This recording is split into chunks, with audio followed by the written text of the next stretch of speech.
അങ്ങ് വടക്ക് കാമാക്യ പോലെ, കാളികെട്ട് പോലെ. ഇങ്ങി തെക്ക് രാമായണ കാലം മുതൽ കേൾക്കുന്ന അതിശക്തമായിട്ടുള്ള സാന്നിധ്യമുള്ള സ്ഥലമാണ് കൊടുങ്ങല്ലൂരും. സൗപർണികയുടെ തീരത്ത് സ്ഥിതി ചെയ്യുന്ന മൂകാംബികയും.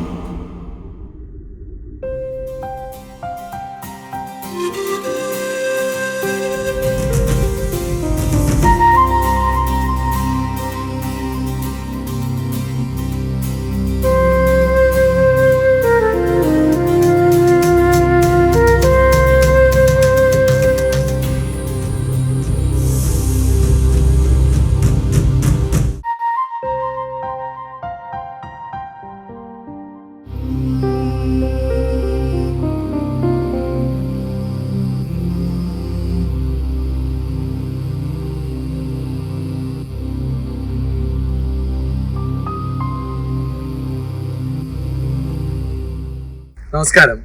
നമ്മളിപ്പോൾ നിൽക്കുന്നത് മൂകാംബിക ക്ഷേത്രത്തിൻ്റെ കവാടത്തിന് മുന്നിലാണ്.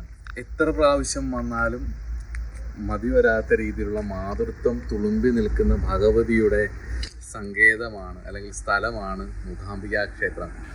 മൂകാംബിക ക്ഷേത്രത്തിനൊരു പ്രത്യേകതയുണ്ട്. ഭഗവതി വിളിച്ചാൽ മാത്രമേ മൂകാംബികയിലേക്ക് വരാൻ പറ്റുള്ളൂ എന്നാണ് പറയണേ. ഭഗവതിക്ക് കാണണമെന്ന് ആഗ്രഹമുള്ളവരാണ് ഇവിടെ വരുന്നവരെല്ലാം. ഉപാസകർക്ക്, പ്രത്യേകിച്ച് ശാക്തേയോപാസകർക്ക് ഇഷ്ടപ്പെടുന്ന അല്ലെങ്കിൽ ശാക്തേയോപാസകർക്ക് മുന്നോട്ട് നയിക്കാൻ കൂടെ നിൽക്കുന്ന, ഗുരുവായിരിക്കുന്ന, അതുപോലെ തന്നെ അമ്മയായിരിക്കുന്ന ഭഗവതിയാണ് ഇവിടുത്തെ സാന്നിധ്യം. നമുക്ക് മൂകാംബിക ക്ഷേത്രത്തെക്കുറിച്ച് കൂടുതൽ അറിയാം.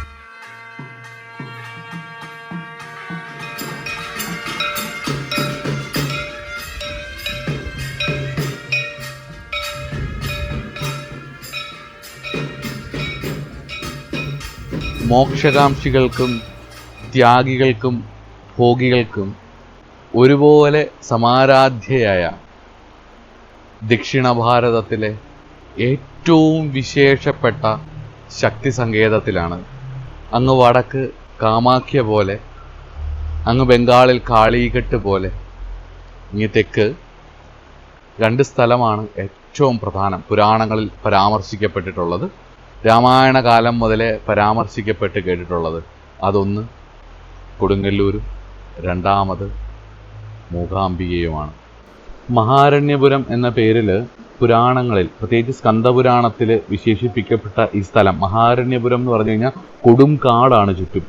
അപ്പം ഒരുപാട് വന്യജീവികളൊക്കെയുള്ള ഈ സ്ഥലം പിന്നീട് ഈ സ്ഥലത്ത് കോലമഹർഷി എന്നുള്ള മഹാതപസി തപസ്സനുഷ്ഠിക്കുകയും അദ്ദേഹത്തിൻ്റെ തപസ്സിൽ സംപ്രീതനായ സാക്ഷാൽ മഹാദേവൻ പ്രത്യക്ഷപ്പെടുകയും അദ്ദേഹത്തെ അനുഗ്രഹിക്കുകയും ചെയ്തു.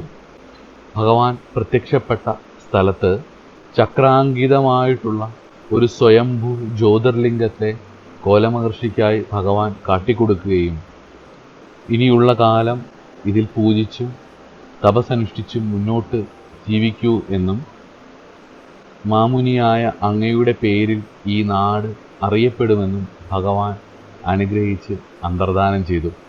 അങ്ങനെ മഹാരണ്യപുരം എന്ന് പറയുന്ന ഈ പ്രദേശം, പുരാണങ്ങളിൽ പ്രസിദ്ധമായിട്ടുള്ള മഹാരണ്യപുരം, കോലമഹർഷി എന്ന മഹാതപസ്വിയുടെ പേര് ചേർത്ത് കോലപുരമായി.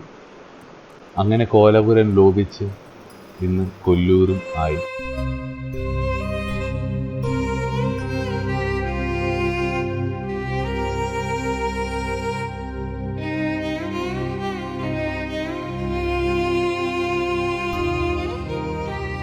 ഒരിക്കൽ കോലപുര ദേശത്ത്, അതായത് ഈ ദേശത്ത് കംഹാസുരൻ എന്ന് പറയുന്ന ഒരു അസുരൻ വരികയും ഈ സ്ഥലം അദ്ദേഹത്തിന് ഒരുപാട് ഇഷ്ടപ്പെടുകയും ചെയ്തു. കാരണം കംഹാസുരനും ഒരു ദേവീയോപാസകനായിരുന്നു.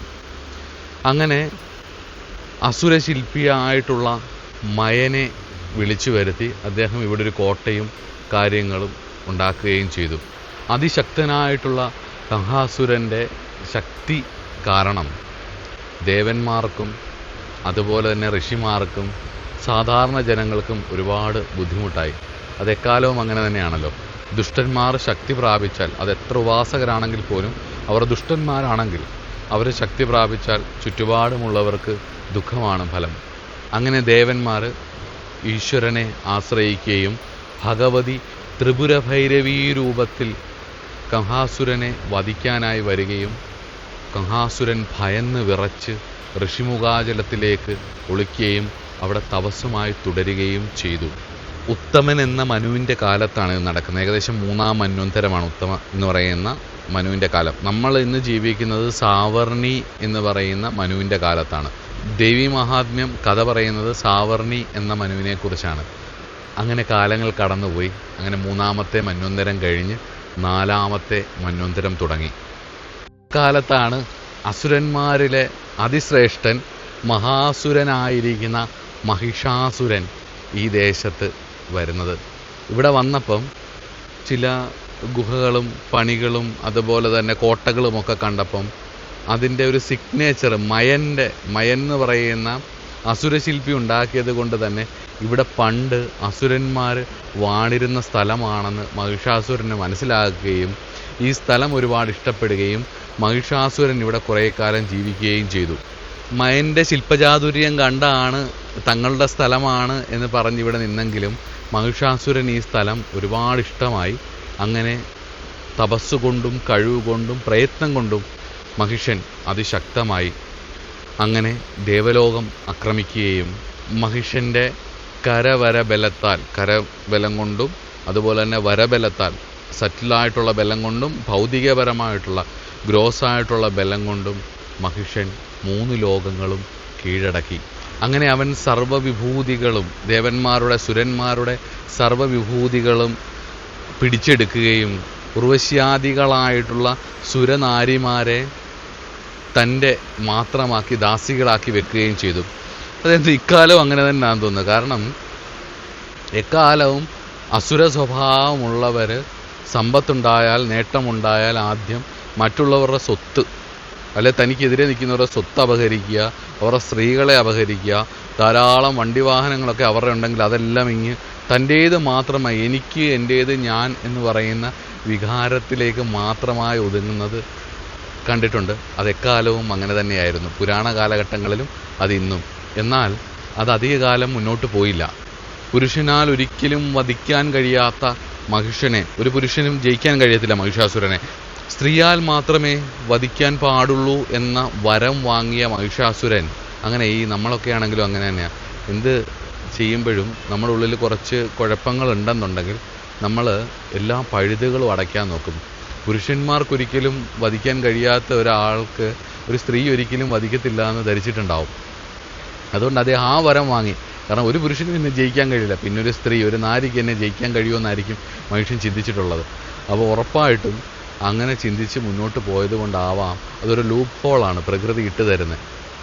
ഋഷിമാരുടെയും മഹാതപസ്വികളുടെയും ദേവന്മാരുടെയും പ്രാർത്ഥനയിൽ സാക്ഷാൽ പരമേശ്വരി മഹിഷാസുരനെ വധിക്കുകയും മഹിഷാസുരനെ വധിച്ചു നിന്ന പരമേശ്വരിയെ തൊഴുതു നിന്ന കോലമഹർഷിയോടൊപ്പം നിൽക്കുന്ന ദേവന്മാരെ സാക്ഷി നിർത്തി ദേവി ഒരു ചൈതന്യ സ്വരൂപമായി ആകാശത്ത് കുടികൊള്ളുകയും തത്സമയം തന്നെ ബ്രഹ്മാവിഷ്ണു മഹേശ്വരന്മാർ ആവിർഭവിച്ച് ആ ദേവി ചൈതന്യത്തെ ആവാഹിച്ച് പണ്ട് കോലമഹർഷി പൂജിച്ചിരുന്ന ശ്രീപരമേശ്വരൻ കാട്ടിക്കൊടുത്ത ആ സ്വയംഭൂലിംഗത്തിലേക്ക് ലയിപ്പിക്കുകയും ചെയ്തു.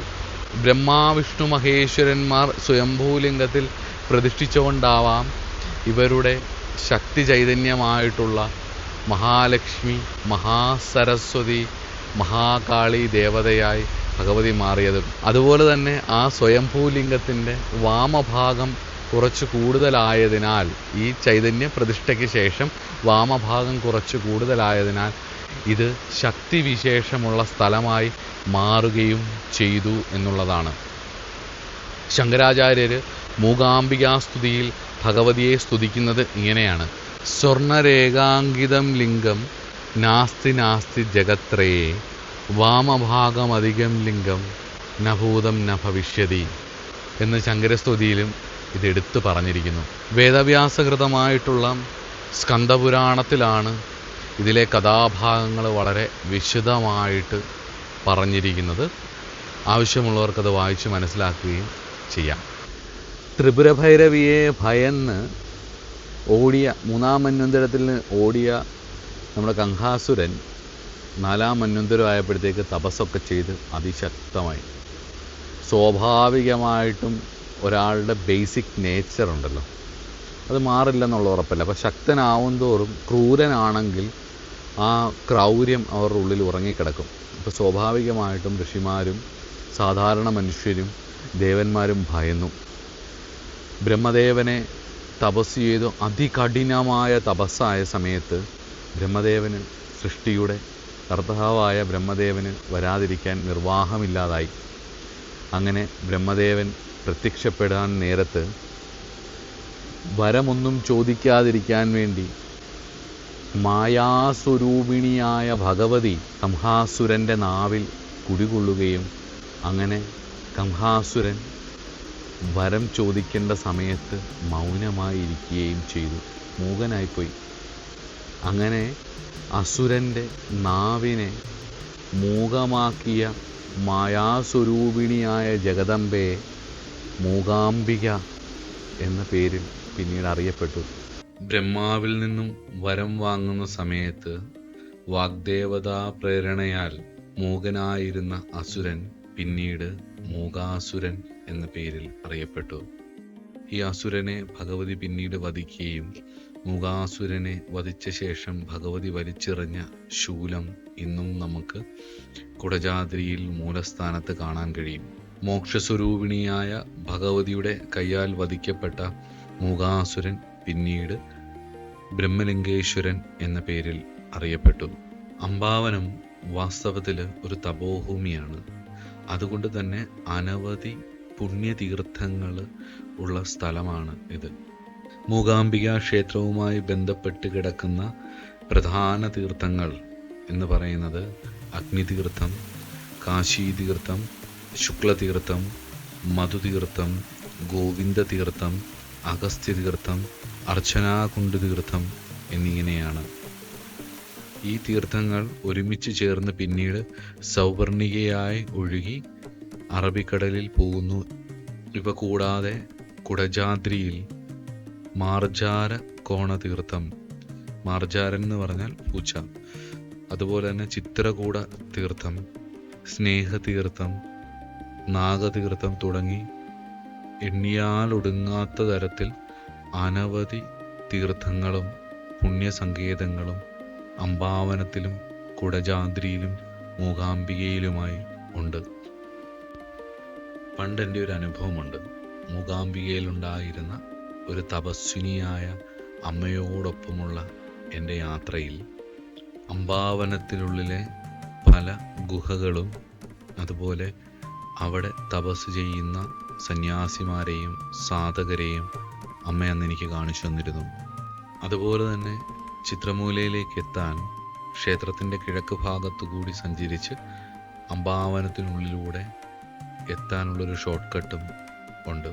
ഒരു ശാക്തേയനായ ദേവീഉപാസകന്, ഒരു ദേവീഭക്തന് ഒരിക്കലും മറക്കാൻ കഴിയാത്ത ഒരു അനുഭവമായിരിക്കും ഈ ജന്മത്തിൽ മൂകാംബിക യാത്രയും മൂകാംബികയിലെ തപസ്സും. വാഗ്ദേവതാസ്വരൂപിണിയായിരിക്കുന്ന ഈ ദേവിയെ ആശ്രയിക്കുന്നത് നമുക്കോരോരുത്തർക്കും നല്ലതാണ്. പ്രത്യേകിച്ച് എന്താണെന്ന് ചോദിച്ചാൽ, പലപ്പോഴും നമ്മുടെ ജീവിതത്തിൽ മിണ്ടാതിരിക്കാൻ കഴിയില്ല എന്നുള്ളതാണ് വലിയ പ്രശ്നങ്ങൾക്ക് കാരണമാകുന്നത്. അപ്പം അസ്ഥാനത്തുള്ള വാക്ക് ശരം പോലെ പ്രയോഗിക്കുമ്പോഴാണ് ജീവിതത്തിൻ്റെ താളം പലപ്പോഴും തെറ്റിപ്പോകുന്നത്. പലരുടെ ഉള്ളിലും ഉണ്ടാക്കിയ മുറിവുകൾ പലപ്പോഴും ആൾക്കാർ മറക്കാതെ പോകുന്നതിൻ്റെ കാരണവും വെറുപ്പും വിദ്വേഷമുണ്ടാവുന്നതിൻ്റെ കാരണവും പലപ്പോഴും വാക്കുകളാണ്. അപ്പം ഈഗോ കൊണ്ടുണ്ടാവുന്ന, അഹംബോധം കൊണ്ടുണ്ടാവുന്ന വാക്ക് പുറത്തേക്ക് വരാതെ അസ്തമിച്ചു പോവാൻ മൂകാംബിക ഭഗവതിയെ ആശ്രയിക്കുന്നത് വളരെ നന്നായിരിക്കും. നല്ല വാക്കുകൾ പറയാനും നല്ലത് ചൊല്ലിക്കൊടുക്കാനും നല്ല കാര്യങ്ങൾ ചെയ്യാനും വിദ്യാദേവിയായിട്ടുള്ള ഇവിടുത്തെ ഭഗവതി അനുഗ്രഹിക്കുകയും ചെയ്യും എന്നുള്ളത് ഉറപ്പാണ്. മൂകാംബിക ദർശനത്തിലെ ഏറ്റവും വിശേഷപ്പെട്ട ഒരു കാര്യം എന്ന് പറയുന്നത് സൗവർണിക തീർത്ഥത്തിൽ മുങ്ങുക എന്നുള്ളതാണ്. ഇതാണ് ആ സൗവർണിക നദി.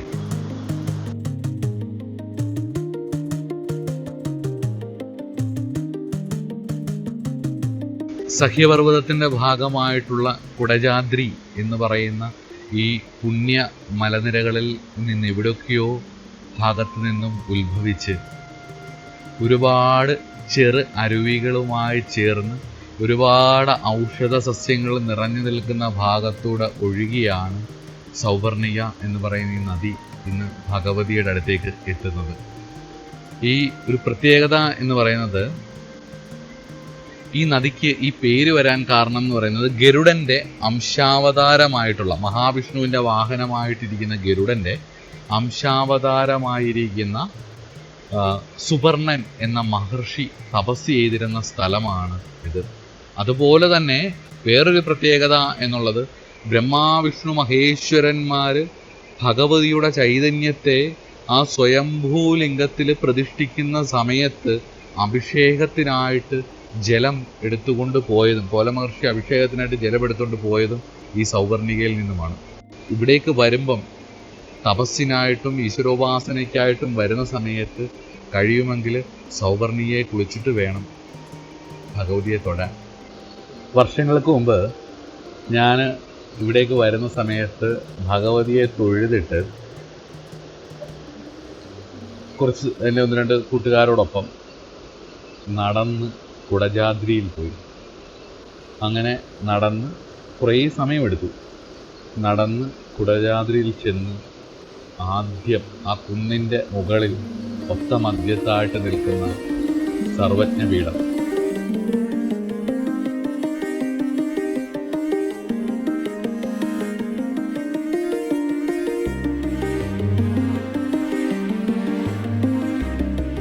ശങ്കരാചാര്യരുടെ ഒരു വിഗ്രഹവും അതിനകത്തൊരു ശ്രീചക്രവും ഉണ്ട് അതിനിടയിൽ. അന്ന് രാത്രിയിൽ അവിടെ കുടുങ്ങിപ്പോയി. കാരണം ചെന്നപ്പോഴത്തേക്ക് ഒരുപാട് വൈകി, അവിടെ കുടുങ്ങിപ്പോയി. അവിടുന്ന് താഴേക്കിറങ്ങി ഗണപതി ഗുഹയും അവിടുന്ന് പിന്നെ കുറച്ചുകൂടെ മുന്നോട്ട് പോകുമ്പം കോലമഹർഷിയും ശങ്കരാചാര്യരും ഒക്കെ തപസ് ചെയ്തിരുന്ന ചിത്രമൂല എന്ന് പറഞ്ഞ ഒരു സ്ഥലവുമുണ്ട്. മലയിൽ ഒരു പാറ ഇങ്ങനെ വെട്ടിയേക്കുന്ന പോലെ ഒരു ഗുഹ പോലൊരു ഭാഗമാണ് ചിത്രമൂല. ചിത്രമൂലയിൽ നിന്നും ഒരു പുണ്യതീർത്ഥം ഉത്ഭവിക്കുന്നുണ്ട്. അപ്പം ഗണപതി ഗുഹയിലും അതുപോലെ തന്നെ ചിത്രമൂലയിലും ഒക്കെ പോവുക എന്ന് പറയുന്നത് ഇച്ചിരി ക്ലിഷ്ടമായ കാര്യമാണ്. ഇപ്പം അത് അവിടെ അടച്ചിട്ടുമുണ്ട്. അപ്പം അവിടെ പോകാൻ ആഗ്രഹിക്കുന്നത് വളരെ സൂക്ഷിച്ച് വേണം അങ്ങോട്ട് പോകാൻ. അതുപോലെ തന്നെ ചിത്രമൂലയിൽ എനിക്കുണ്ടായ ഒരു അനുഭവം എന്ന് പറയുന്നത്, രാത്രി ചിത്രമൂലയിൽ ഇരിക്കുന്ന സമയത്ത് അവിടെ നിന്നുകൊണ്ട് ആ മലമടക്കിനുള്ളിൽ ഇരുന്നുകൊണ്ട് നമ്മൾ ധ്യാനിക്കുകയും ജപിക്കുകയും ചെയ്യുന്ന സമയത്ത് മുന്നിൽ മൂകാംബികാദേവിയുടെ, മൂകാംബിക ക്ഷേത്രത്തിൻ്റെ താഴികക്കുടം നമുക്ക് കാണാം.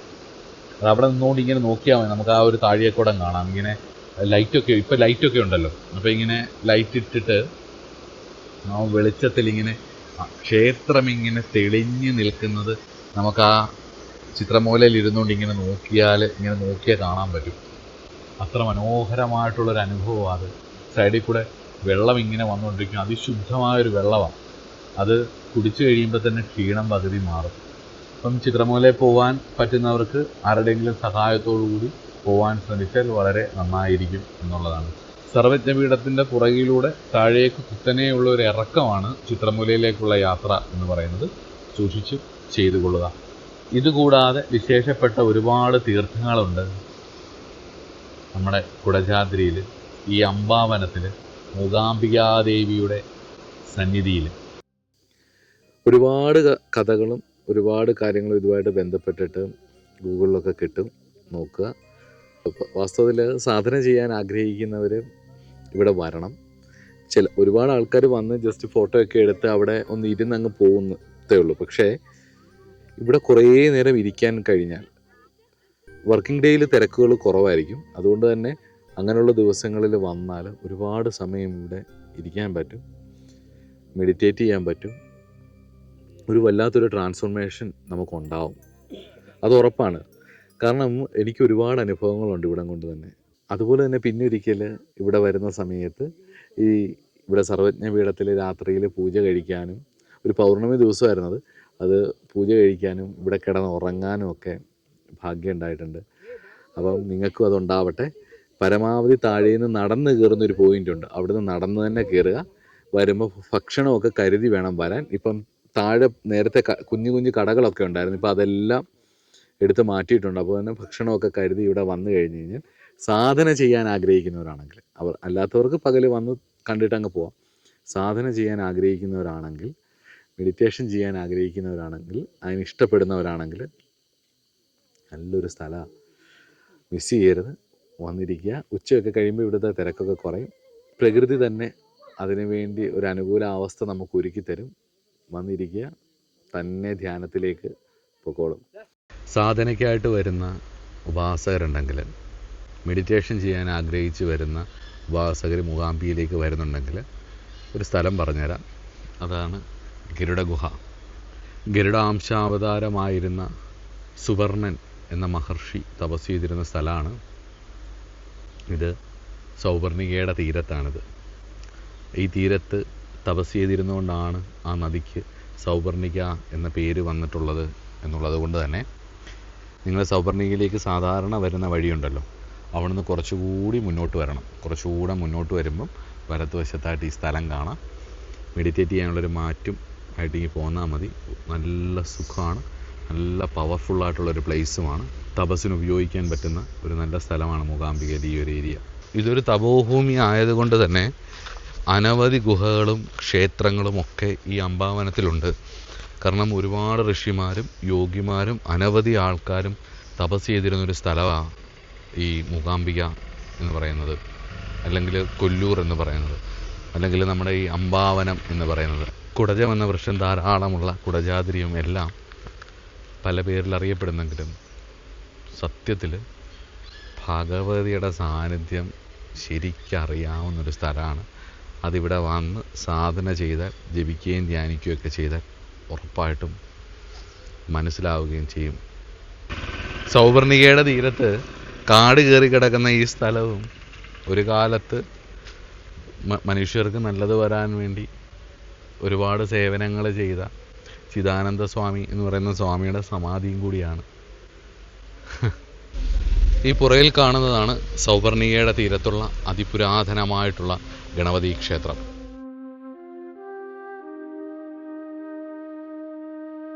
നമ്മളിപ്പോൾ നിൽക്കുന്നത് മൂകാംബികയിലെ മാസ്തിക്കട്ട എന്ന് പറഞ്ഞ സ്ഥലത്താണ്. പ്രധാന ഗോപുരം കഴിഞ്ഞ് കഴിഞ്ഞാൽ, നമ്മളിങ്ങോട്ട് വരുമ്പം പ്രധാന ഗോപുരം കഴിഞ്ഞ് കഴിഞ്ഞാൽ ഇടത്ത് വശത്തായിട്ട് കാണുന്ന ദുർഗാദേവി, വനദുർഗാദേവി സ്ഥലമാണ് മാസ്തിക്കട്ട എന്ന് പറയുന്നത്. അംബാവനത്തിൻ്റെ കാവൽക്കാരിയാണ് ഭഗവതി എന്നാണ് ഇവിടെയുള്ളവരുടെ വിശ്വാസം. അതുകൊണ്ട് തന്നെ മൂകാംബികയിലേക്ക് പോകുമ്പോഴും ഭഗവതി ഒന്ന് തൊഴുത്, തിരിച്ചു വരുമ്പോഴും ഭഗവതി ഒന്ന് തൊഴുതിട്ടാണ് എല്ലാവരും മടങ്ങുന്നത്. അതുപോലെ തന്നെ ഇവിടുത്തെ ഒരു പ്രത്യേകത എന്ന് പറഞ്ഞു കഴിഞ്ഞാൽ, ഇവിടെ നോക്കിയാൽ അറിയാം, ഒരുപാട് തൊട്ടിൽ കെട്ടിയിട്ടിട്ടുണ്ട്. സന്താനമില്ലാത്തവർക്ക് ഇവിടെ വന്ന് തൊട്ടിൽ കെട്ടി വനദുർഗാദേവിയെ ആശ്രയിച്ചാൽ സന്താനഭാഗ്യമുണ്ടാവും എന്നാണ് വിശ്വാസം. ഒരുപാട് പേരുടെ അത് അനുഭവവുമാണ്. ഭഗവതി ഉപാസകരായിട്ടുള്ള നമുക്ക് ഓരോരുത്തർക്കും ജീവിക്കാനുള്ള ഒരു പ്രതീക്ഷയും ഒരു കരുതലുമാണ് മൂകാംബികാദേവി.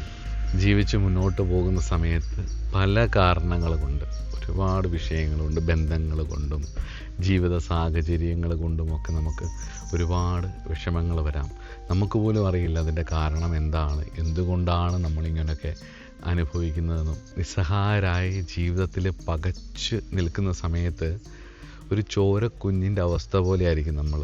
ആ സമയത്ത് ഒരു മാതാവ് കുഞ്ഞിൻ്റെ കരച്ചിൽ കേട്ട് അതിനെന്താ വേണ്ടത് എന്ന് മനസ്സിലാക്കി നെഞ്ചോട് ചേർത്ത് വെച്ച് താരാട്ടി ഉറക്കുന്ന ഒരു ഫീലാണ്, ഒരു മാതൃത്വ ഫീലാണ്, അല്ലെങ്കിൽ ഒരു അമ്മയുടെ ഒരു കരുതലാണ് വാസ്തവത്തിൽ മൂകാംബിക ക്ഷേത്രത്തിലേക്കും ഈ അംബാവനത്തിനുള്ളിലേക്കും നമ്മൾ കയറി കഴിയുമ്പോൾ നമുക്കുണ്ടാകും. നമ്മളെ ആരോ പ്രൊട്ടക്റ്റ് ചെയ്യുന്ന പോലെ, നമ്മളെ ആരോ സ്വീകരിക്കുന്നത് പോലെ, നമ്മളെ ആരോ ചേർത്ത് പിടിക്കുന്ന പോലെയാണ്. കുറേ കാലമൊക്കെ കാണാതിരുന്ന ശേഷം നമ്മൾ അമ്മമാർ നമ്മളെ കാണുമ്പം നമ്മളോട് കാണിക്കുന്നൊരു സ്നേഹമുണ്ടല്ലോ, ഇവിടെ ആയിരുന്നു, എങ്ങനെയായിരുന്നു എന്നൊക്കെ. ഇപ്പോൾ പുറത്തൊക്കെ പഠിക്കാൻ പോയിട്ടൊക്കെ നമ്മൾ തിരിച്ചു വരുമ്പം കുറേ ദിവസങ്ങൾ കാണാതിരുന്നിട്ട് അമ്മ വരുമ്പോൾ ഇവിടെ ആയിരുന്നു എന്നൊക്കെ പറയുന്ന ആ ഒരു കരുതലുണ്ടല്ലോ, ആ മാതൃത്വം, വാസ്തവത്തിൽ അത് മൂകാംബികയിൽ വരുന്ന ഓരോ ഭക്തർക്കും അനുഭവിക്കാൻ കഴിയുന്നതാണ്. അതിൻ്റെ ഒരു തെളിവായിട്ട് ഒരു കാര്യം കാണിച്ചു തരാം. ഒരു പൂച്ചക്കുഞ്ഞിന് പോലും, ഈ കോമ്പൗണ്ടിൽ നിൽക്കുന്ന ഒരു പൂച്ചക്കുഞ്ഞിന് പോലും ആ മാതൃത്വം നമുക്ക് കാണാൻ കഴിയും. അതൊരു നിമിത്തമായിട്ട് നമുക്ക് എടുക്കുകയും ചെയ്യാം. മൂകാംബികാദേവി അനുഗ്രഹിച്ചാൽ മാത്രമേ ഇവിടേക്ക് വരാൻ പറ്റൂ എന്നാണ് പറയുന്നത്. ഒരുപാട് പേരുടെ മനസ്സിൽ ഉണ്ട് ഭഗവതിയുടെ അടുത്തേക്ക് വരണം എന്നുള്ളത്. ഭഗവതി വിളിച്ചാൽ മാത്രമേ ഇങ്ങോട്ട് വരാൻ പറ്റൂ എന്നുള്ളതാണ് വിശ്വാസം. അതുകൊണ്ട് സഹസ്രനാമമൊക്കെ ജപിച്ച്, ദേവീ മഹാത്മ്യമൊക്കെ ജപിച്ച്, ഭഗവതിയുടെ സ്തുതികളൊക്കെ ജപിച്ച് ഭഗവതിയെ നന്നായി പ്രാർത്ഥിക്കുക. ഉറപ്പായിട്ടും വിളിച്ചിരിക്കും. കൊല്ലൂർ ശ്രീ മൂകാംബിക ക്ഷേത്രവും കുടജാദ്രിയും സർവജ്ഞപീഠവും ഗണപതി ഗുഹയും അതുപോലെ തന്നെ ചിത്രമൂലയും അടക്കം സൗവർണികയുമെല്ലാം ഒരു സാധകന് ധർമാർത്ഥ കാമമോക്ഷങ്ങളിലേക്ക് എത്താനുള്ള ഒരു വഴിയാണ്, ഒരു പ്രചോദനമാണ്, ഒരു അനുഗ്രഹവുമാണ്. അതുകൊണ്ട് എത്രയും പെട്ടെന്ന് ഭഗവതിയുടെ അടുത്തേക്ക് പോന്നോളുക. എല്ലാവിധ ഐശ്വര്യവും അനുഗ്രഹവും സർവേശ്വരി തരട്ടെ എന്ന് പ്രാർത്ഥിച്ചുകൊണ്ട് നിർത്തുന്നു. നമസ്കാരം.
മൂകാംബികാദേവിയുടെ അടുത്തേക്കുള്ള യാത്ര എന്ന് പറയുന്നത് ജന്മദുഃഖങ്ങൾക്ക് സാന്ത്വനം തേടിയുള്ള ഒരു യാത്രയാണ്. മാതാവാകുന്ന അമ്മയുടെ സ്നേഹാർദ്ര തീരത്ത് നിന്നും തൊഴുതിറങ്ങുന്ന ഓരോ ഭക്തൻ്റെയും മുഖത്ത് ആ ഐശ്വര്യത്തിൻ്റെ, ആ സന്തോഷത്തിൻ്റെ സ്ഫുരണം നമുക്ക് കാണാൻ കഴിയും. മുന്നോട്ട് പൊക്കോളൂ, കൂടെ ഞാനുണ്ടാകും എന്നുള്ള ഉറപ്പാണ് മൂകാംബികാദേവി.